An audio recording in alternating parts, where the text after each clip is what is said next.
Fistula surgeries. Fistula क्या है?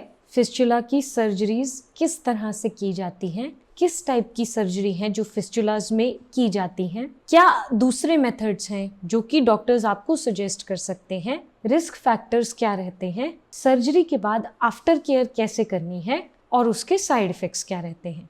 Fistula generally एक टनल लाइक ट्रैक्ट है जो कि दो ऑर्गन्स या स्किन या ऑर्गन के बीच में एबनॉर्मली बन जाता है। यानी कि अगर किसी स्किन और ऑर्गन के बीच में नेचुरली कनेक्शन नहीं है लेकिन एक टनल लाइक ट्रैक बन रहा है जो कि इन्फेक्शन के कारण बन सकता है, इन्फ्लेमेशन के कारण बन सकता है, ये फिस्चुला कहलाते हैं। फिस्चुलाज आगे चल के नॉर्मल हेल्थ में बहुत दिक्कत कॉज कर सकते हैं। साथ साथ फिस्चुलाज इमोशनली और फिजिकली पेशेंट को ड्रेन करते हैं। इसके अलावा ट्रीटमेंट भी डॉक्टर्स बहुत सोच समझ के इसका करते हैं। जनरली फिस्चुलाज जो हैं उनको अगर एंटीबायोटिक से आराम नहीं आता, अगर दूसरे प्रोसेसेस से फिस्चुलाज ठीक नहीं होते तो डॉक्टर्स फिस्चुलाज के लिए सर्जरी रिकमेंड करते हैं। ये सर्जरीज जनरली सेफ होती हैं, अच्छे एक्यूरेट जो हैं वो रिजल्ट्स के साथ आती हैं। साथ साथ इस तरह की सर्जरी के बाद आपका रिकवरी रेट भी अच्छा रहता है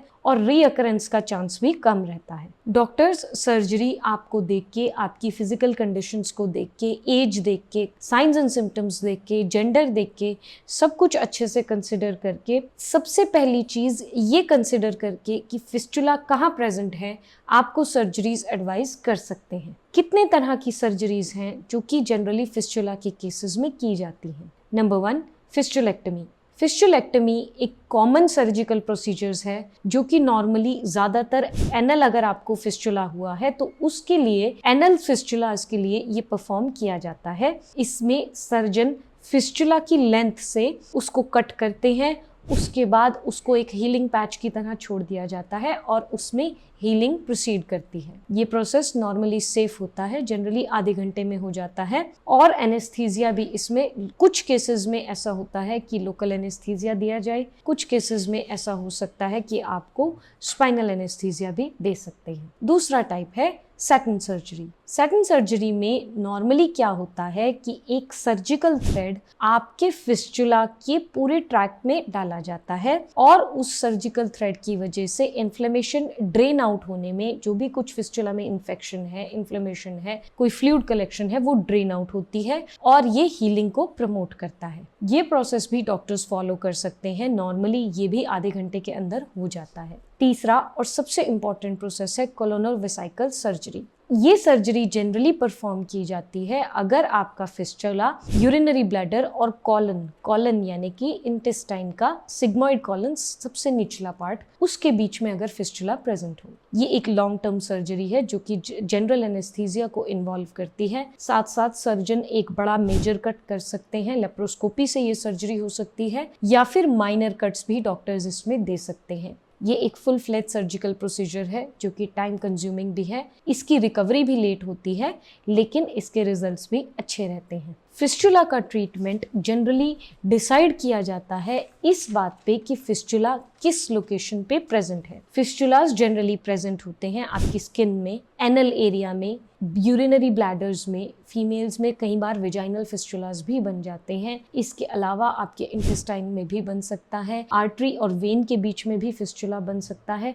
फिस्चुला बनने की अलग अलग जगहें हैं, अलग अलग तरीके से डॉक्टर्स इनको कंसिडर करके उसकी ट्रीटमेंट रिकमेंड करते हैं। अगर हम दूसरे ट्रीटमेंट्स की बात करें तो other surgical options, treatment options जो होते हैं वो हैं एंडोस्कोपिक एब्लेशन डॉक्टर्स आपकी कर सकते हैं। इसके अलावा एक लाइगेशन कर सकते हैं आपके इंट्रास्पिक्टर फिस्चुला की। साथ साथ डॉक्टर्स एनल प्लग दे सकते हैं, एनल प्लग फिस्चुला कर सकते हैं। इसके अलावा मेडिकल ग्लू भी एक ऑप्शन है जो कि डॉक्टर्स यूज़ कर सकते हैं एनल फिस्चुलास को या अदर फिस्चुलास को ट्रीट करने के लिए। फिस्चुला कि ये जितने भी प्रोसीजर्स हैं इनके रिस्क या बेनिफिट्स आपको डॉक्टर समझा सकते हैं। रिस्क और बेनिफिट टोटली डिपेंड करते हैं कि आपका फिस्चुला किस जगह प्रेजेंट है, किस लेवल तक एक्सटेंड हो चुका है। ये डिसीजन टोटली डॉक्टर्स लेते हैं कि उसको किस तरह से कंप्लीटली ट्रीट करना है। आफ्टर केयर या रिकवरी की अगर हम बात करें तो जनरली फिस्चुलाज आपके जो रिकवरी है वो अच्छी रहती है,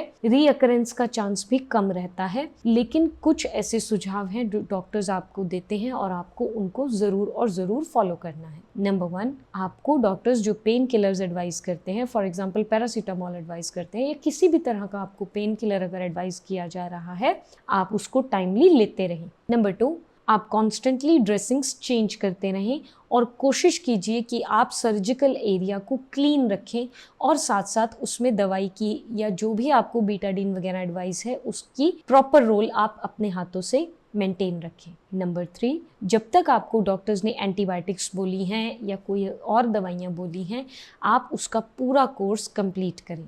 नंबर 4, किसी भी तरह की स्ट्रेनस एक्टिविटी, भारी चीज़ों को उठाने से बचें। कोई ऐसी चीज़ जिसमें ज़्यादा जान लगती है उसको करने से आप बचें।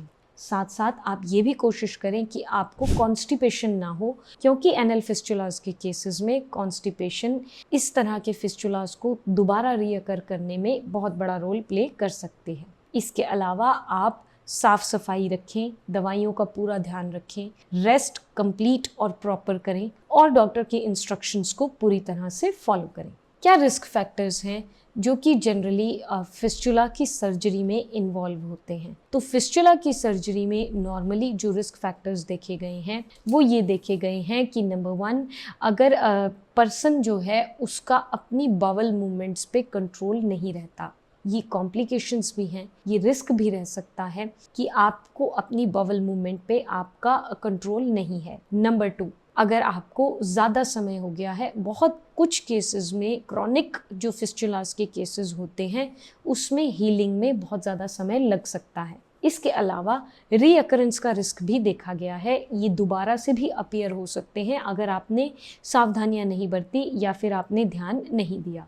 इसके अलावा अगर आपका एनल टैग रिमूव हुआ है, एनल फिस्चुला रिमूव हुआ है, तो आपका एनस जो है वो छोटा हो सकता है, जिस वजह से आपको बावल मूवमेंट में दिक्कतें आ सकती हैं। क्या साइड इफ़ेक्ट्स हैं इस सर्जरी के? नॉर्मली इस सर्जरी के साइड इफ़ेक्ट्स हैं, क्रैम्पिंग हो सकती है, नोजिया हो सकता है, कॉन्स्टिपेशन हो सकती है, वॉमिटिंग हो सकती है, डायरिया हो सकती है, जख्म के आसपास लाली या सोरनेस आ सकती है। इस तरह के अगर कोई भी आपको साइड इफ़ेक्ट्स देखने को मिलते हैं, तुरंत अपने डॉक्टर से सलाह लें और उनकी सलाह पे आप फर्दर ट्रीटमेंट को कंटिन्यू करें। होपफुली वीडियो आपको अच्छी लगी होगी। वीडियो पसंद आई है तो आप इसको लाइक, शेयर, सब्सक्राइब ज़रूर कर दें।